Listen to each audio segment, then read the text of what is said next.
Computer अपनी सारी photos और गेम्स याद कैसे रखता है? चलिए कंप्यूटर मेमोरी की दुनिया के सारे डिटेल्स जानते हैं।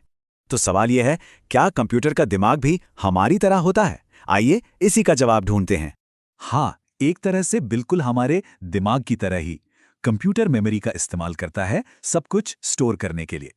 इसके बिना कंप्यूटर ना कुछ याद रख सकता है और ना ही कोई काम कर सकता है। एकदम खाली डिब्बा।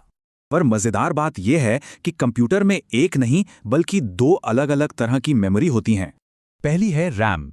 ये मेमोरी उस वक्त चल रहे सारे कामों को, मतलब करंट काम को संभालती है। इसे ऐसे समझें जैसे किसी नोटपैड पर पेंसिल से लिखा हो, जिसे आप जानते हैं आसानी से मिटा सकते हैं। और यही सबसे जरूरी बात है, जैसे ही कंप्यूटर बंद, रैम में मौजूद सारी जानकारी मिट जाती है। अब आती है रोम या हार्ड ड्राइव। यह है कंप्यूटर की पक्की याददाश्त, मतलब परमानेंट मेमोरी। यहीं पर सारी तस्वीरें, फिल्में और दूसरी जरूरी फाइलें हमेशा के लिए सेव होती हैं। रैम के बिल्कुल उलट, कंप्यूटर बंद होने पर भी यहाँ की जानकारी हमेशा सेव रहती है। तो एक है टेम्पररी कामों के लिए और दूसरी है परमानेंट स्टोरेज के लिए। यही है मेन डिफरेंस। ठीक है, तो ये मेमोरी के टाइप्स तो समझ आ गए, पर इसे नापते कैसे हैं? देखिए, जैसे दूध को लीटर में और चीनी को किलो में मापा जाता है, ठीक वैसे ही कंप्यूटर मेमोरी को बिट्स और बाइट्स में मापते हैं।